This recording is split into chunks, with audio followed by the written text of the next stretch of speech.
Assalamualaikum warahmatullahi ta'ala wabarakatuh. Waalaikumsalam warahmatullahi taala wabarakatuh.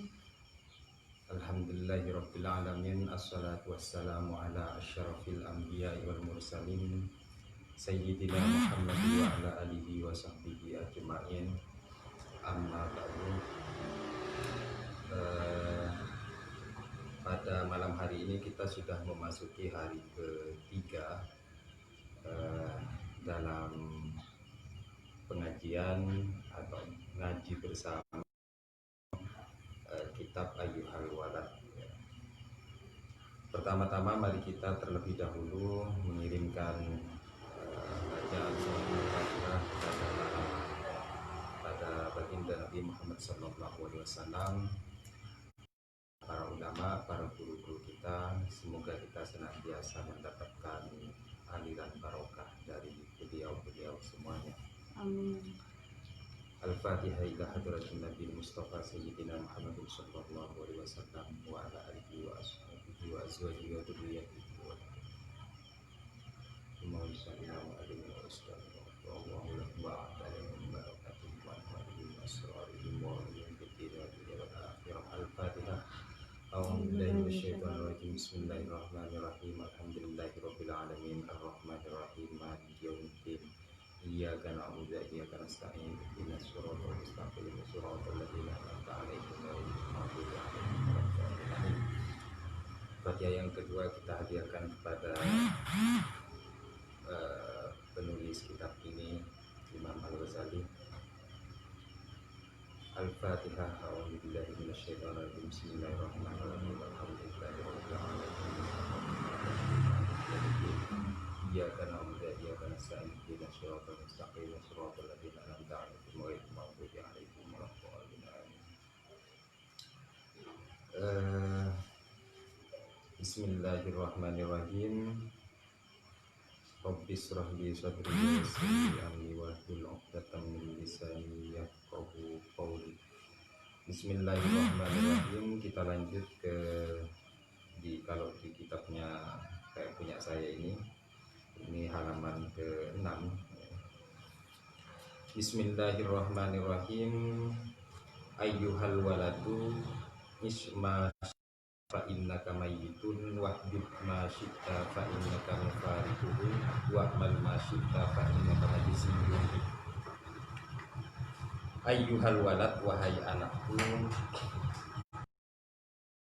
kita hiduplah engkau masyita sesuai atau semaumu, ya, bahasa terjemah bebasnya ismasyita, hiduplah engkau semaumu, fa innaka mayyitun, karena sesungguhnya engkau mayyitun, akan mati, ya, akan menjadi mayyit. Wahbib masyita fa innaka mufariquhu, wahbib, dan sukailah sesuatu itu, sita sesukamu, fa innaka mufariquhu, karena sesungguhnya engkau mufariquhu, akan dipisahkan dengan sesuatu itu. Wa'mal masyita, berbuatlah engkau masyita semaumu, fa innaka majziyun bih, karena sesungguhnya engkau akan dibalas atas perbuatan. Ini sebuah pesan yang sangat mendalam, ya, sebenarnya. Sepintas ini pernyataan ini, ya, nasihat Al-Ghazali terhadap santrinya ini memberikan kebebasan kepada seseorang untuk menjalani hidup sesuai dengan apa yang dia mau. Tetapi kalau ditelaah lebih mendalam, penjelasan Al-Ghazali ini atau nasihat Al-Ghazali ini, saya tidak menemukan aspek kebebasannya. Jadi sama sekali tidak memberikan kebebasan. Ekspresi hidup yang nasihat tentang hidup yang diberikan ini, kalau mau kita telah mendalam, kita malah menjadi kesulitan untuk menjalani hidup. Kesulitan artinya tidak bisa main-main, ya, artinya tidak bisa main-main. Jadi seakan-akan berpesan, ya, ini sebuah anjuran untuk hidup dalam ruang dan waktu yang penuh dengan keterikatan. Kenapa kok begitu? Karena penjelasan di belakangnya fa innaka mayyitun ini merupakan sebuah batasan yang sangat pasti. Jadi kalau misalnya kita diberikan ruang untuk melakukan atau berekspresi sebebas-bebasnya, kita masih di dunia ini misalnya di lingkungan sosial kita ada anjuran atau perilaku sosial dengan bebas, tetapi kita nggak bebas ya dari norma-norma yang ada di situ, norma-norma yang ada di lingkungan sosial, aturan-aturan yang ada di masyarakat, perundang-undangan yang ada di dalam suatu negara. Tetapi namanya norma bisa saja berubah, namanya tradisi bisa jadi berubah, namanya peraturan bisa jadi berubah. Sehingga maknanya norma atau tradisi bisa saja kita lakukan, bisa saja kita enggak lakukan. Perundang-undangan bisa saja kita taat kepada perundang-undangan, bisa saja kita misalnya tidak taat. Artinya kita bisa untuk keluar dari aturan itu, sehingga kebebasan yang ada kayak misalnya dalam sistem bernegara kita itu sejatinya jauh lebih bebas daripada anjuran ini.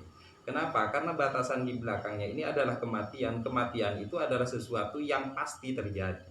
Jadi cepat atau lambat batasan yang diberikan itu akan pasti kita hadapi.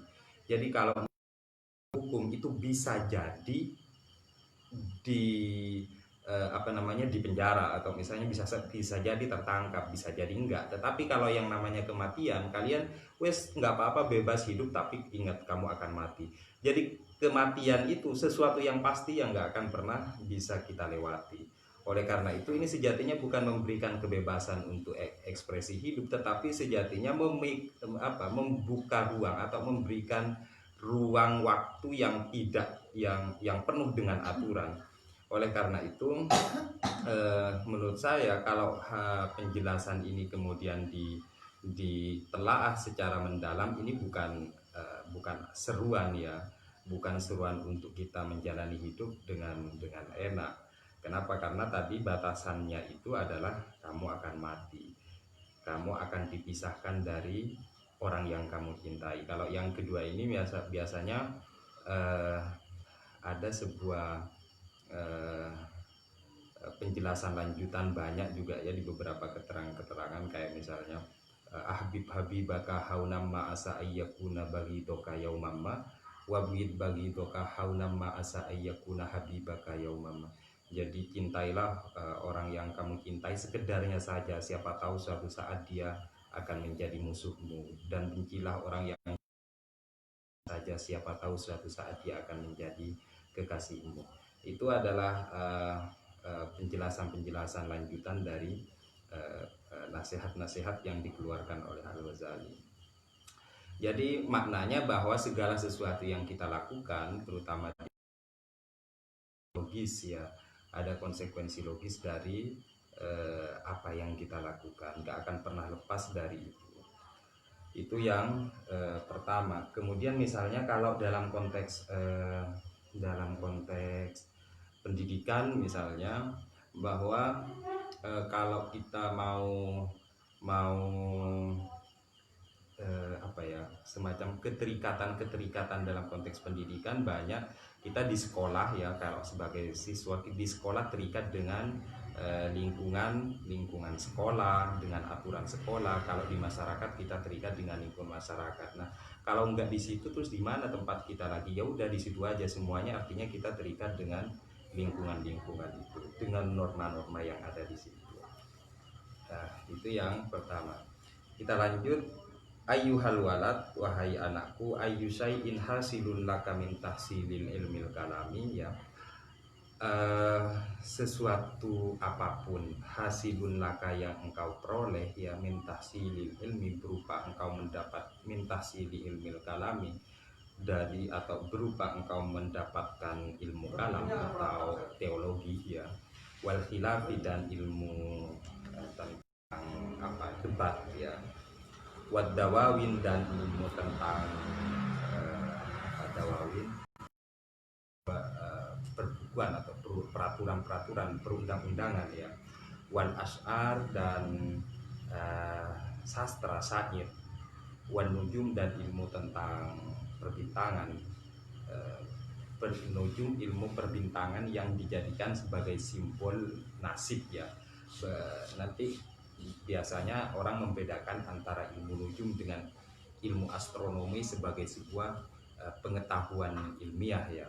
Jadi kalau astronomi itu tidak mengkaji tentang ilmu perbintangan itu dari sisi kecocok-cocokannya bintang dengan nasib manusia, tetapi murni dia sebagai sebuah fenomena alam. Wal arudi dan ilmu tentang persajakan atau ilmu irama ya. Wan nahwi wasarfi dan ilmu nahwu dan ilmu sarf. Wairu tadyi'il umri selain menyia-nyiakan umur, bila fidil jalali menyalahi dil jalali pemilik kemuliaan keagungan ya.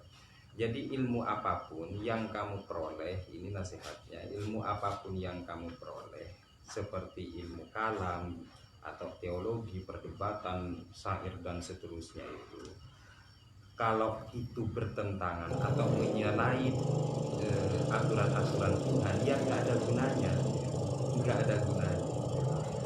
Kalau itu bertentangan atau berlawanan dengan keinginan-keinginan Tuhan, dengan norma-norma yang telah Tuhan tetapkan, ya nggak ada gunanya pengetahuan.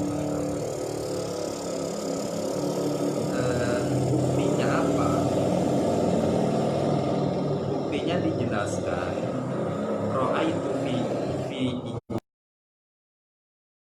wasalam, katanya Al-Ghazali, ini sesungguhnya aku, katanya Al-Ghazali, ro'aitu aku menjumpai atau melihat di Injil Isa alaihi salatu wassalam, di dalam kitab Injilnya Nabi Isa alaihi salam, min sa'atin ayyudo al-mayyitu alal jinazati ila ayyudo ala syafiril qabri yas'alullaha bi'adhamatihi minhu arba'ina su'alan.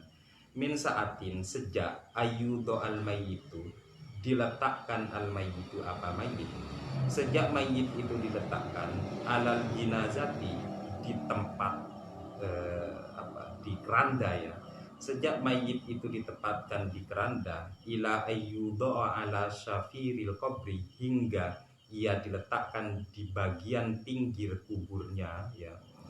Mulai dari ia diletakkan di dalam keranda, dibawa ke tempat pemakaman, kemudian diletakkan di pinggir kubur, yas'alullaha, Allah bertanya, bi'adhamatihi, dengan keagungan Allah, minhu, terhadap mayit itu, bertanya arba'ina su'alan, 40 pertanyaan. Jadi mayit itu mulai dari rumah, berarti diletakkan itu sampai dibawa ke kubur, belum dikuburkan, masih diletakkan di pinggir kuburan itu, oleh Tuhan ditanya dengan 40 pertanyaan. Awaluha yaqulu, awaluha, adapun pertamanya, bagian pertama dari pertanyaan Allah itu, yaqulu, berkata siapa Allah, abdi, wahai hambaku, katanya Allah, toharta, engkau telah mensucikan, mandorul khalqi, dari pandangan makhluk, sinina, selama bertahun-tahun.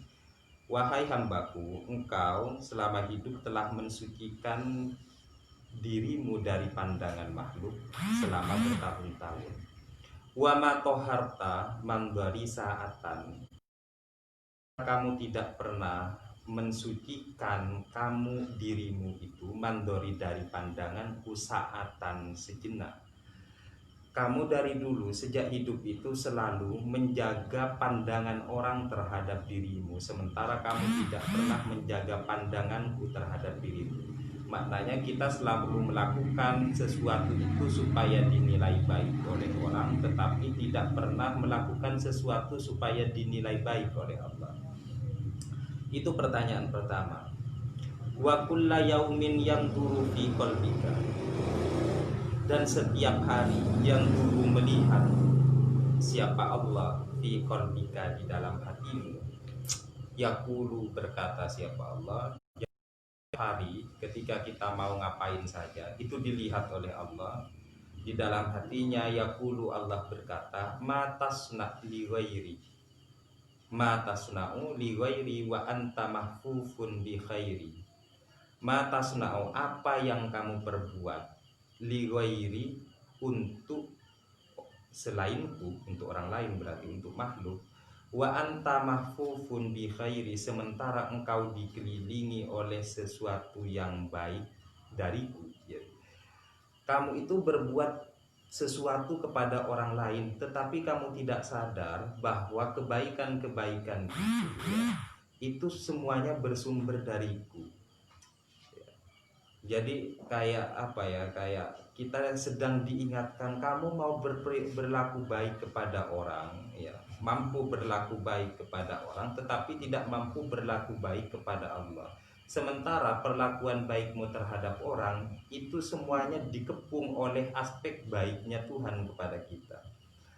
Amma anta, sementara adapun kamu, fa'asammu la tasma, jadi kamu itu buta dan tuli. Ya, jadi kita oleh Tuhan dianggap kalau punya perilaku-perilaku begitu, melakukan sesuatu itu untuk orang lain, untuk makhluk, kita itu sedang tuli. Kenapa? Karena kita tidak mempersembahkan perilaku baik kita itu kepada Tuhan. Mestinya segala sesuatu itu ya karena Allah, jadi bukan karena yang lain.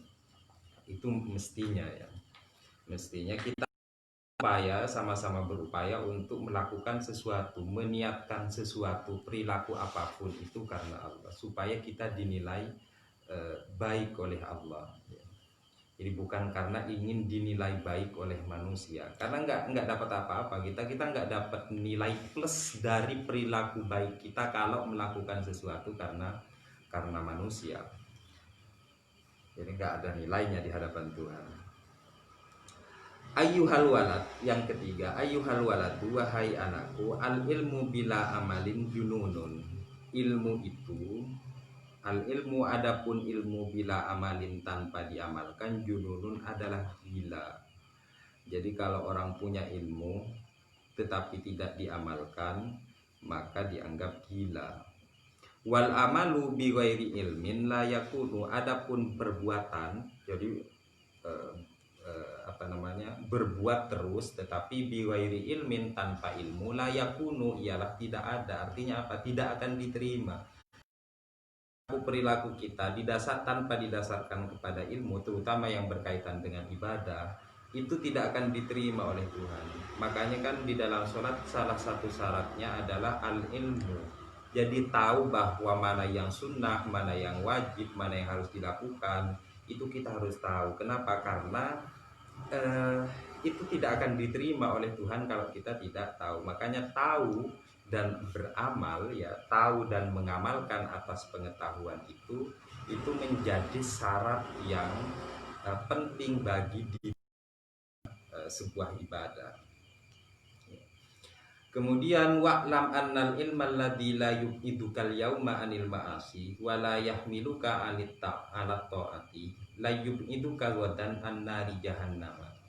Wa'lam, ketahuilah olehmu, annal ilma, bahwa sesungguhnya duka yang tidak dapat menjauhkanmu al yauma, pada hari ini, anil ma'asi, dari kemaksiatan.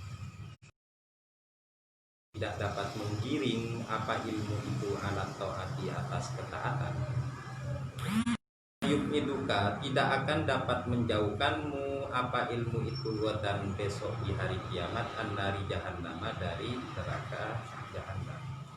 Ilmu yang saat di dunia ini sudah tidak dapat menjauhkanmu dari perbuatan maksiat, itu tidak akan juga mendapat menyelamatkanmu esok dari hari. Setidak-tidaknya berarti manfaat ilmu bagi kita itu satu, menjauhkan kita dari kemaksiatan dan menggiring kita ke dalam ketaatan. Itu aja dua sudah. Jadi nggak perlu banyak-banyak. Ilmu yang kita dapatkan harus berdampak pada membantu kita dalam meninggalkan maksiat dan dalam menggiring kita pada ketaatan.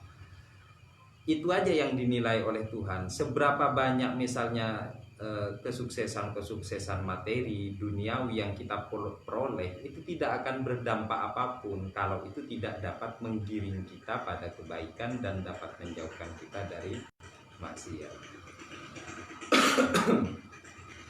Wa idza lam ta'mal bi ilmikal yauma wa lam tudarikil ayyamal madiyata taqulu wadan yaumal qiyamati farji'na na'mal sholiha fayuqala ya ahmaku anta min hunaka taji'u.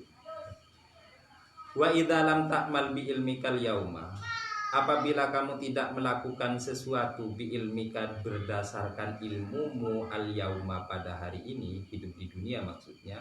Apabila kamu sejak di dunia tidak mengamalkan sesuatu berdasarkan ilmu atau ilmumu tidak diamalkan, walam tudarikil ayyama, dan engkau tidak menyusuli al ayyamal madiyata atas hari-hari yang telah lalu. Maknanya apa? Tidak taubat ya. Maknanya tidak taubat. Kalau kamu tidak melakukan sesuatu karena ilmumu pada hari ini, artinya di dunia, dan kamu juga tidak bertaubat atas kesalahan-kesalahan masa lalumu, taqulu godan, kamu akan mengatakan yaumal qiyamati, di hari kiamat. Bilang apa di hari kiamat itu? Farji'na ya Allah, farji'na, kembalikanlah kami, maka kami akan berbuat sholihan, kebaikan. Ya Allah, kembalikanlah saya ke dunia karena saya akan berbuat suatu kebaikan.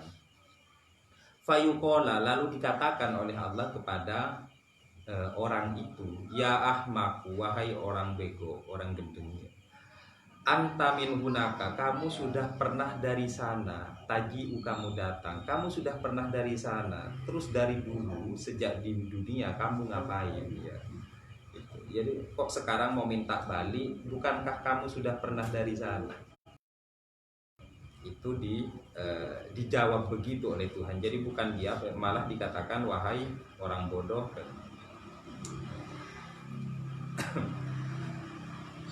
Berikutnya, ayyuhal waladu, wahai anakku ya. Ij'alil himmata firruhi, jadikanlah al himmata, artinya adakanlah, bikinlah ada al-himmata, himmah firruhi, di dalam ruhmu.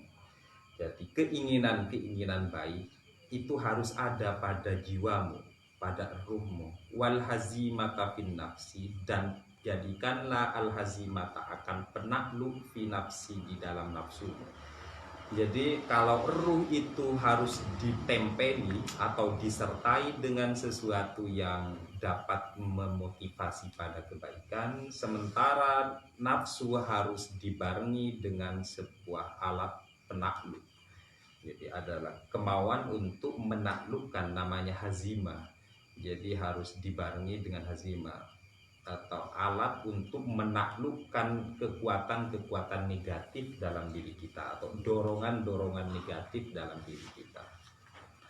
Wal mauta fil badani, dan dijadikanlah juga olehmu al mauta, kepada mati, fil badani, di dalam badan. Jadi di badan kita itu harus selalu dibarengi dengan ingat mati ya. Jadi ingat mati. Kenapa? Li'anna manzilaka al-qabru, karena sesungguhnya tempatmu itu adalah kubur. Wa ahlul maqabiri yantadirunaka fi kulli lahdatin mata tasilu ilaihim, sementara ahli kubur itu yantadirunaka, menunggumu, fi kulli lahdatin, pada setiap saat, mata tasilu ilaihim, kapan kamu akan sampai. Para ahli kubur itu selalu menanti kita kapan akan sampai. Iyaka, takutlah engkau, antasila ilaihim bilazatin, takutlah engkau, antasila, akan sampai, ilaihim, kepada mereka ahli kubur, bilazatin, tanpa bekal. Jadi mereka selalu menunggu kita karena kedatangan kita sebagai simbol dari berakhirnya dunia. Kan dalam sebuah riwayat dijelaskan bahwa para ahli kubur itu selalu bertanya ketika ada orang mati, apakah sudah dekat kiamat, apakah belum. karena mereka sudah tidak sama berada dalam penantian. Kenapa? Karena tapi mereka yang memiliki banyak dosa. Bagi para aulia ya sama saja. Kenapa? Karena kehidupannya itu sudah raudatun min riyadil jannah. Jadi kubur bagi para wali, para aulia, para solihin atau itu sudah raudatun min riyadil jannah. Kubur itu sebagai teras dari surga, belum ke surga memang, tapi masih kubur itu menjadi emperan lah ya. Jadi sini surga, di situ mereka kubur itu di situ. Jadi udah kelihatan kenikmatan surganya udah terasa. Dan sebaliknya bagi mereka itu jadi kobarannya api neraka. Jadi namanya orang berada di pinggir neraka, api saja itu sudah panas, apalagi berada itu. Terus hadihil qala Abu Bakrin Siddiq, berkata siapa Abu Bakar As-Siddiq radhiyallahu anhu, mudah-mudahan Allah meridai anhu atas Abu Bakar, hadihil ajsadu kafasut tuyuri awit awistobludawabi. Jasad ini katanya fakasut tuyuri, sama seperti sangkar bagi burung ya. Awit toblud dawabi, atau seperti kandang bagi hewan. Fatafakkar fi nafsika, maka berfikirlah engkau fi nafsika tentang dirimu. Min ayyanta, termasuk yang mana kamu, termasuk burungkah atau termasuk hayawangkah. In kunta minat tuyuril alawiyati fahina tasma'u tanini tiblin. Kalau in kunta, jika ada kamu minat tuyuril alawiyati, termasuk ikan burung-burung yang tinggi, fahina tasma'u, ketika engkau mendengar tanina tiblin, suara keras ya, irji'i ila rabbiki, pergilah ila rabbiki, ke Tuhanmu ya. Tatiru, maka engkau akan terbang soidan tinggi, ila antak ada fi aali burujil jinani, hingga engkau duduk bersimpuh fi aali burujil jinani, pada puncak menara surga. Jadi kalau orang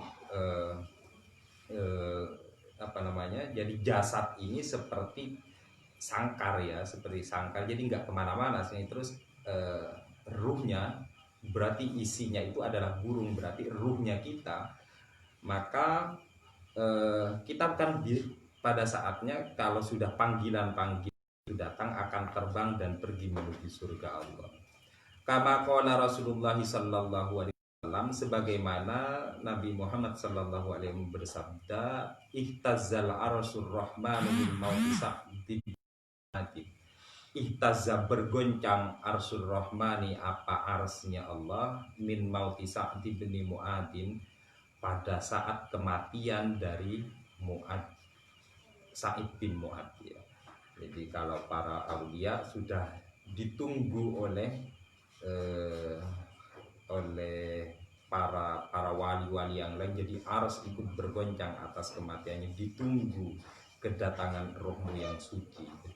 Jadi pada saat Nabi mau meninggal, dalam sebuah riwayat ditanyakan, mali indallah minal karomah, apa yang akan saya dapatkan dari Allah kalau saya wafat. Tapi setelah Nabi dengan umat kata dijawab sama malaikat Jibril bahwa umatmu itu akan surga ya. Jadi sebelum umat-umat yang lain, umatnya Nabi Muhammad sudah akan masuk surga terlebih dahulu. Oke, setelah itu terus bagaimana dengan saya? Wal malaikatu sufun sufufan, apa idat sama upat futihat, langit, pintu langit telah dibuka, wal malaikatu sufun sufufan yantabiruna liruhi. Jadi malaikat sudah berbaris menunggu kedatangan ruhmu yang suci itu. Jadi itu kalau Nabi ada dialog-dialog saat Nabi mau wafat. Jadi sudah ditunggu. Wal iyadu billahi in kunta minad dawabi, dan wal iyadu adapun perlindungan ya, berlindung billahi kepada Allah, in kunta minad dawabi, jika kita termasuk dari golongan-golongan binatang.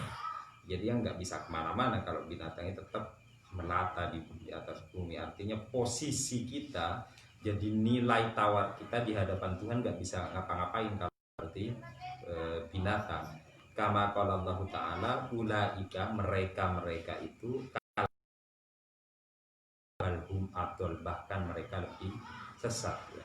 Jadi siapa itu mereka-mereka yang balhum adol itu? Di awalnya dijelaskan bahwa mereka punya telinga tetapi tidak mendengar, punya mata tetapi tidak melihat, punya hati tetapi tidak merasa.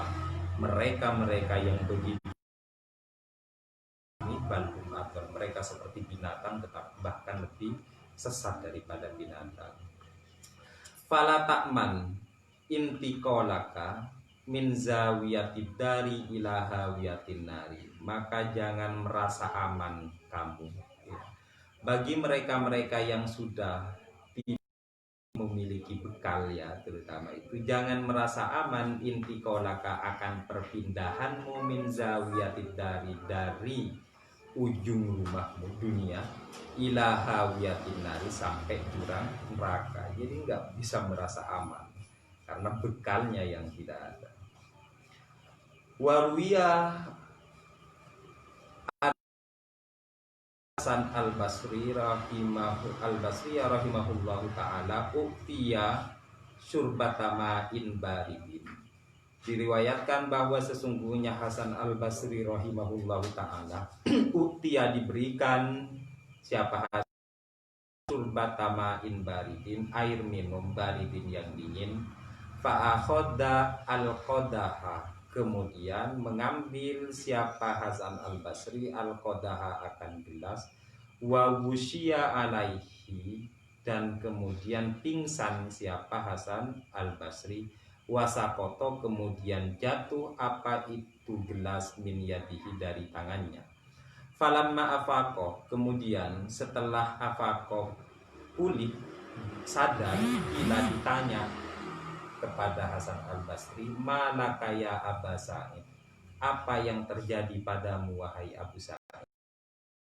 Jawab siapa? Hasan al-Basri, dzakartu umniyata ahlin nari hina yaquluna li ahlil jannah. Aku ingat umniyata ahlin nari, hak terhadap harapan dari ahli neraka, hina yaqulu, ketika berkata siapa mereka ahlun nar li ahli jannati, kepada ahli surga. Kenapa kok Anda kemudian tadi ketika dikasih air dingin itu Anda pingsan dan terjatuh? Hasan al-Basri menjawab, saya pas melihat air yang segar yang dingin itu kemudian teringat harapan ahli neraka terhadap ahli surga. Apa? An afidu alaina minal ma'i, supaya dituangkan alaina atas kami para ahli neraka minal ma'i, dari air, au mimma razaqakumullah, atau dari apa-apa yang telah dirizkikan oleh Allah terhadap ahli surga. Jadi dia sangat mengharap, jadi setetes air dari surga ya, bagaimana harapan mereka terhadap setetes air dari surga yang diberikan oleh Allah kepada penduduk surga. Bagaimana dengan air yang banyak, sedikit saja sangat diharapkan. Jadi ini beberapa penjelasan tentang kondisi bahwa bekal dunia, bekal kita hidup di dunia ini sangat penting untuk kehidupan di akhirat. Ayyuhal walad, wahai anakku, laukanal ilmul mujarradu kafian laka wala tahtaju ila amalin siwahu. Wahai anakku, laukanal ilmu, andaikan ada al ilmu al mujarradu ansi, andaikan cukup dengan ilmu saja itu, kafian laka, cukup bagimu, andaikan hanya berbekal ilmu itu sudah membuatmu atau sudah cukup, wala tahtaju ila amalin, tanpa harus mengamalkan siwahu, kepada sesuatu yang lain, lakana, niscaya ada nidaun, apa panggilan, hal min sa'ilin, hal min mustaghfirin, hal min ta'ibin, itu do'ian bila fa'idatin. Andaikan tanpa ilmu itu saja sudah, tanpa mengamalkan saja sudah cukup, niscaya perkataan-perkataan Allah, terutama perkataan Allah, hal min sa'ilin, apakah ada orang yang meminta di pertengahan malam, apakah ada orang yang meminta ampunan kepadaku, hal min ta'ibin, apakah ada yang mau bertobat, apakah ada yang bertobat kepadaku. Ini adalah perkataan-perkataan Allah terutama bagi kepada malaikat, bertanya, wahai malaikat, apakah ada yang berdoa meminta kepadaku di pertengahan malam ini, apakah ada yang beristighfar minta ampun kepadaku, apakah ada yang bertobat dari hamba-hambaku. Niscaya kalau dengan ilmu saja itu sudah dianggap cukup, artinya tak perlu diamalkan, pertanyaan-pertanyaan ini menjadi doian bila faidatin, menjadi sia-sia. Dengan demikian, pertanyaan-pertanyaan ini mengindikasikan bahwa bahwa Allah itu akan mengabulkan doa, itu ya harus berdoa. Pengetahuanmu tentang bahwa Allah akan mengampuni dosa dari hambanya itu berarti harus beristighfar. Jadi usahanya itu adalah istighfar, mengamalkannya adalah beristighfar. Mengamalkan bentuk pengamalan dari pengetahuanmu bahwa Allah itu akan mengabulkan doa, ya berdoa. Walaupun kamu tahu bahwa ketika kamu berdoa Allah akan mengabulkan, tetapi kamu tidak pernah berdoa, ya nggak akan pernah dikabulkan. Jadi artinya kalau itu cukup ada dalam pengetahuanmu, tidak akan berdampak apapun. Itu bukti bahwa kalau ada pertanyaan begitu, bahwa yang diperhitungkan, yang ditagih adalah usahanya. Waruwiya anna jama'atan minas sahabati radhiyallahu alaihim ajma'ina dzakaru Abdullah bin Umar radhiyallahu anhuma inda Rasulillahi faqala ni'mar rajulu huwa law kana yusalli bil laili wa qala alaihi salatu wasalam li rajulin min ashabihi ya fulan la tuksirin nauma bil laili fa inna kathratan naum bil laili yada'u sahibahu faqiran yaumal qiyamati. Waruya, dan diriwayatkan anna jama'atan, bahwa sesungguhnya segolongan minas sahabati, dari sahabat radhiyallahu anhum radhiyallahu alaihim ajmain, mudah-mudahan Allah meridhoi atas mereka semua. Dzakaru, menuturkan, mengadu mereka atau Abdullah bin Umar kepada Abdullah bin Umar radhiyallahu anhu inda Rasulullah, di sisi Rasulullah. Mereka mengadu tentang Abdullah bin Umar kepada Nabi. Faqala, Nabi bersabda, nikmar rajuli huwa, nikmar rajuli, sebaik-baik laki-laki itu adalah huwa, dia. Laukana yusolli bil laili, andaikan dia sholat bil laili, di tengah malam. Wa qala alaihi salatu wassalam, Nabi bersabda, li rajulin min ashabi, seorang dari sahabat-sahabatnya, ya fulan, wahai fulan, katanya Nabi, la tukfirin nauma, engkau jangan banyak tidur, billaili, di waktu malam, fa inna kathratan naum, karena sesungguhnya tidur, billaili, di waktu malam itu, yada'u sahibahu, dapat mendorong sahibahu kepada yang tidur. Fakiran adalah fakir yaumal kiamati, di hari kiamat.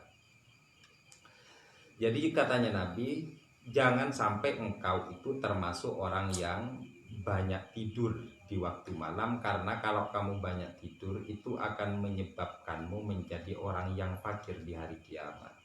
Tapi tidur itu artinya adalah tidur yang lawannya adalah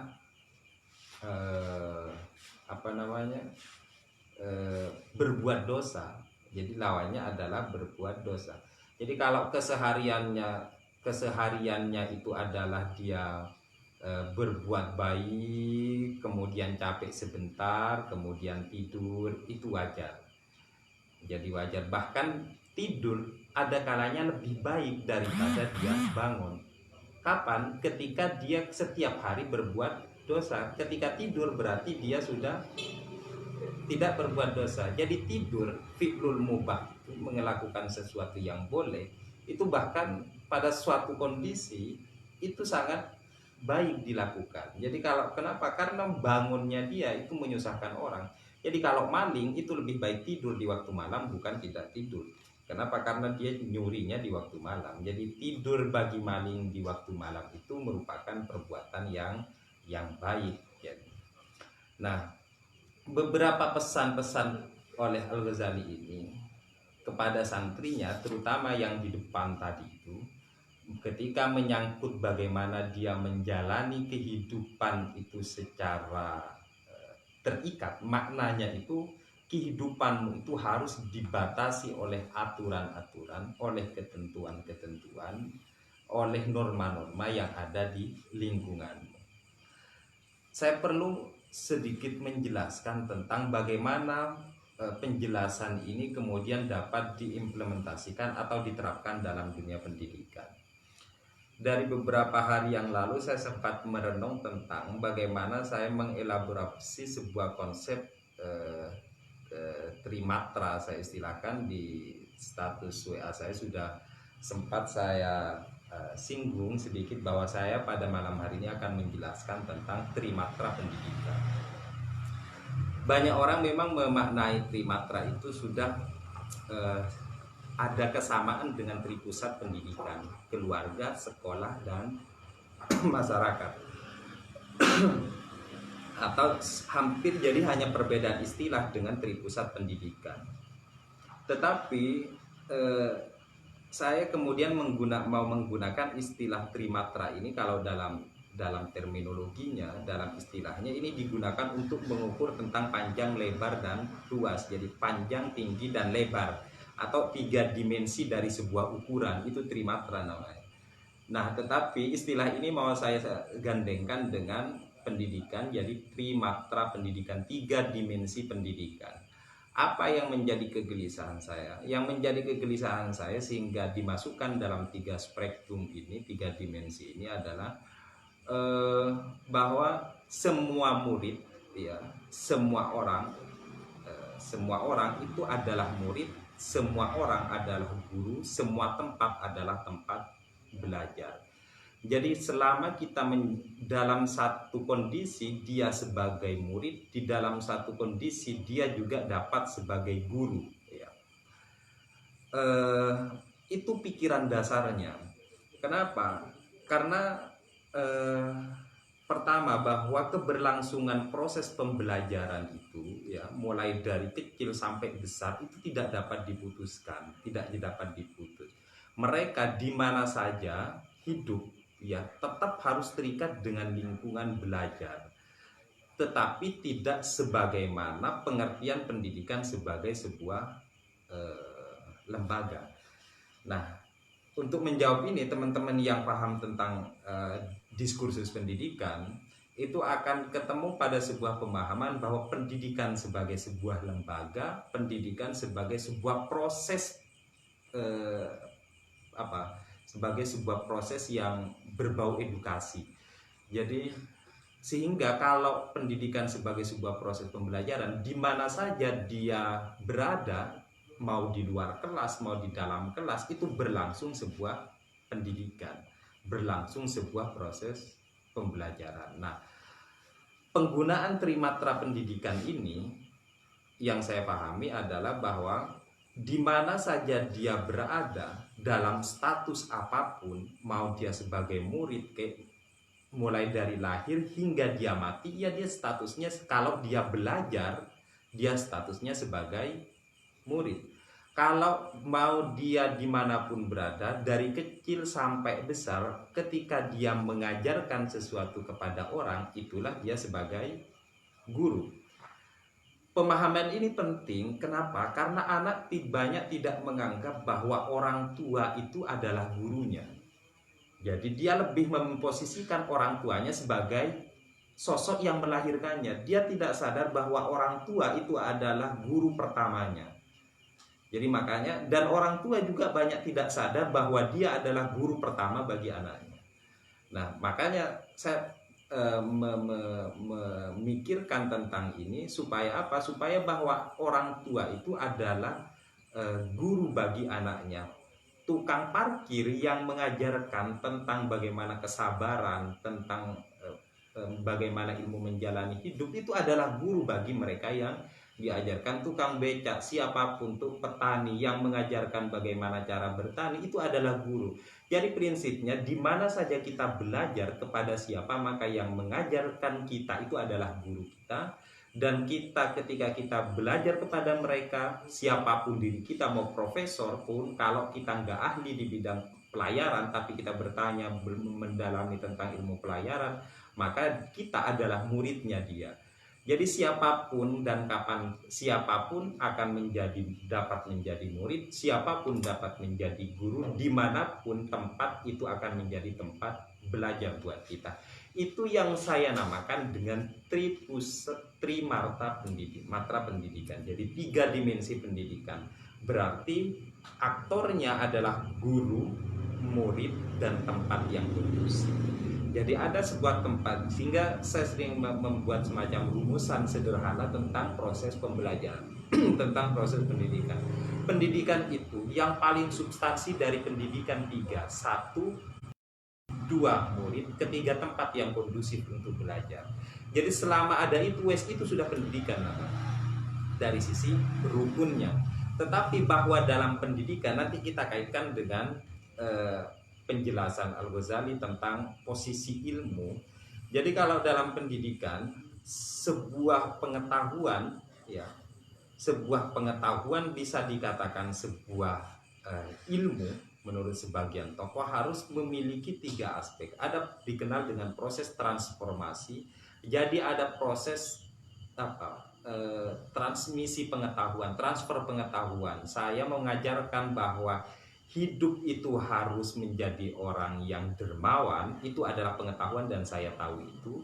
Kemudian ketika tahap berikutnya dikenal dengan proses internalisasi. Jadi ada proses di mana pengetahuan itu menjadi karakter dalam diri kita, itu namanya internalisasi. Kemudian ada proses di mana pengetahuan itu kemudian berubah wujud atau bermetamorfosis menjadi sebuah perilaku. Saya setiap hari gemar memberi, itu berdasarkan proses-proses tadi, pengetahuan-pengetahuan tadi, itu namanya transinternalisasi. Jadi ada 3 proses. Nah, rangkaian ketiga inilah yang dinamakan dengan proses belajar atau ilmu dalam dunia pendidikan. Jadi, nah berarti kalau hubungannya dengan penjelasan Al-Ghazali ini, ketika ilmu itu masih menjadi pengetahuan ansi, itu masih level pertama, berarti masih proses transformasi namanya. Jadi ilmu masih berada pada angan kita, Tetapi kalau sudah menjadi karakter dalam diri kita, itu namanya internalisasi. Kalau sudah menjadi perilaku, itu namanya transinternalisasi. Nah, maunya Al-Ghazali itu memang ilmu yang kita dapat itu menjadi perilaku bagi diri kita. Jadi tidak hanya menjadi angan, ya. Tidak hanya menjadi angan. Jadi kalau orang kuno selalu bilang bahwa ilmu itu jangan cukup di kepala tetapi di hati, habis itu menjadi hal istilahnya. Jadi artinya kalau cukup di kepala itu masih dalam proses transformasi atau angan atau al-ilmul mujarrad bahasanya Al-Ghazali. Tetapi kalau sudah ada di hati, maknanya mengkarakter, menjadi tabiat, al-ilmu fis sudur, ya, jadi ada di dalam batin kita. Kemudian kalau sudah menjadi perilaku, itu namanya menjadi hal, menjadi perilaku positif, menjadi perilaku baik yang harus kita lakukan. Nah, keseluruhan itu berarti kalau di dalam dunia pendidikan kita masih cenderung melihat penyelenggaraan proses pembelajaran itu hanya di sekolah. Bagaimana dengan masyarakat? Masyarakat masih tidak dianggap sebagai entitas pendidikan.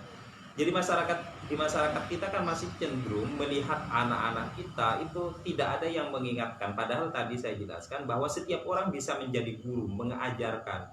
kepada siapa yang anak-anak kecil-kecil di lingkungan kita harus diingatkan, mereka salah harus ditegur, bukan malah dibiarkan. Padahal kalau mau ikut konsep pendidikan nasional, masyarakat itu adalah ruang pendidikan.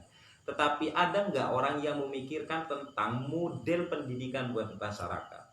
Saya membayangkan bahwa setiap dusun di pojok-pojok ada tempat belajar untuk anak, bukan tempat nongkrong. Di keluarga misalnya, keluarga adalah tempat pendidikan.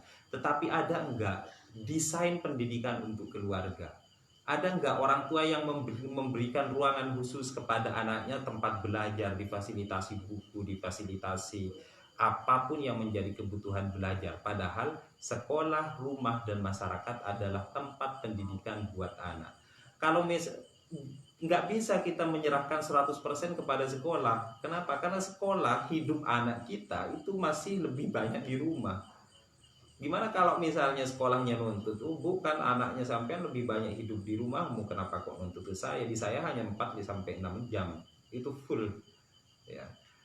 Oleh karena itu, kalau mau ikut konsep pemerintah bahwa masyarakat, kemudian sekolah, ya, keluarga itu adalah ruang-ruang pendidikan buat anak, mari kita desain keluarga, lingkungan kita itu menjadi lingkungan pendidikan yang sederhana saja, nggak usah terlalu jauh kita mengimplementasikan pendidikan di lingkungan masyarakat itu.